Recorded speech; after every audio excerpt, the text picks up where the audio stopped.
Hello, and welcome to Chapter 12 of my 0% LTC of Justice and Pride. Today's chapter is quite a straightforward one.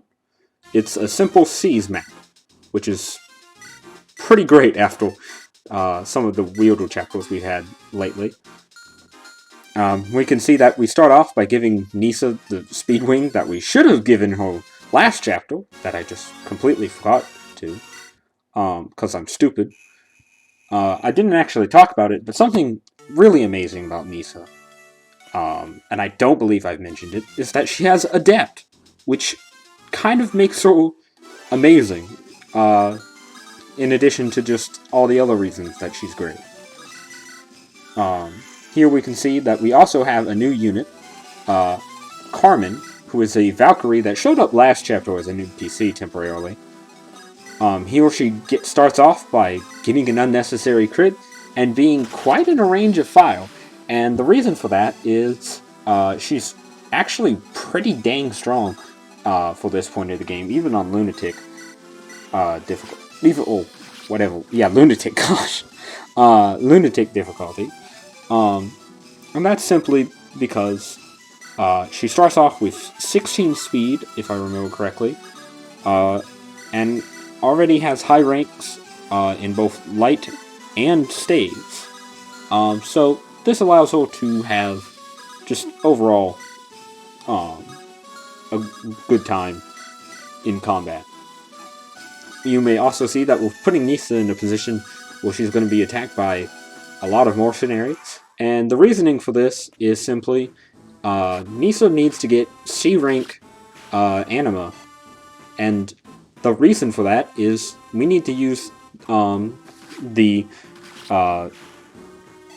tome that we were using for the boss last chapter. Here we also get to see why Carmen is put in the front, because she can ORKO, most of the people in the top right, with the exception being the Wario she got a crit on, and the Wyvern Lord. The Wario crit isn't completely necessary, but it makes the deployment of one of my units completely pointless. So that's why you may have seen that. That's part of the reason why I moved Carmen first. Because I have slightly different movements if she ends up critting that Wario. Which is also why you're going to see several moments of awkwardness when I try to move characters around, because I didn't perfectly remember that strategy, because 9 times out of 10 she's not going to do that crit, since it's only like a 10% chance. Another reason we have Nissa move where she is because we want to have those Pegasus Knights move where they are currently on turn 1. We need to have our friend Donovan get to the top left of the map. And the reason for that is there is a mini-boss over there. She is a Harriel, just like Nissa is now. And she can get OHKO'd by a steel bow. This makes her extremely simple to take down with Donovan. But we have to get him all the way over there, and there's quite a bit of terrain in the way. And the reason we want to take her down is because she has a Master Seal, and obviously, the more Master Seals we have, the better.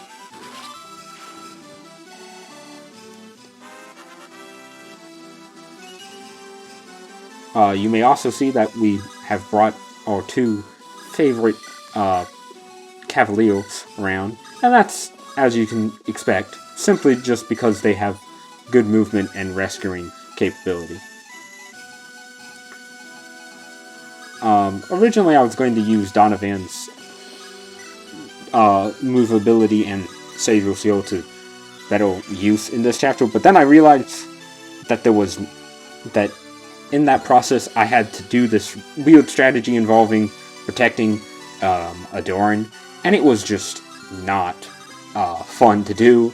And 2 of the pegs have Killer Lances, which made it even worse, and Adorn always will be doubled by them, so even just facing one can be extremely scary. Part of the reason why, as I mentioned, the peg movement needs to be how it is because if Donovan, if the pegs moved how they most usually will move if you don't move someone far enough to the left, instead of being where they are now, they'll be farther to the right, and they'll block Donovan from moving close enough so that he can reach the mini-boss on turn 3.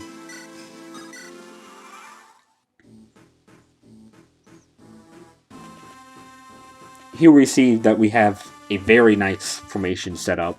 I already had, as I mentioned before, I had already had to test some various burials against this huge group of Pegasus Knights before, so this was pretty easy to figure out.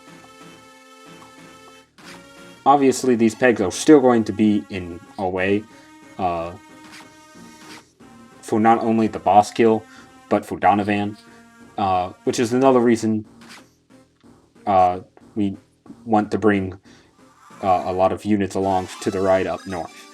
Melinda obviously wants to try and get a kill because she still needs 2 more levels. Well, no, 3 more levels at this point, but after this kill, 2 more levels. And as you can see, she gets a beefy amount of the experience still from each kill.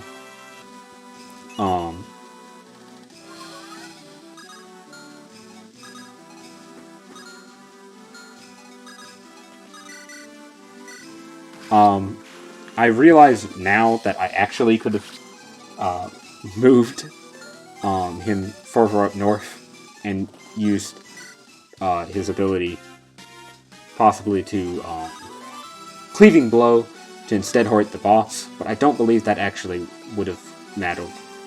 But oh well. Here we have to move Adorn in range of not only the throne, but also charisma range for our boss killer Nissa.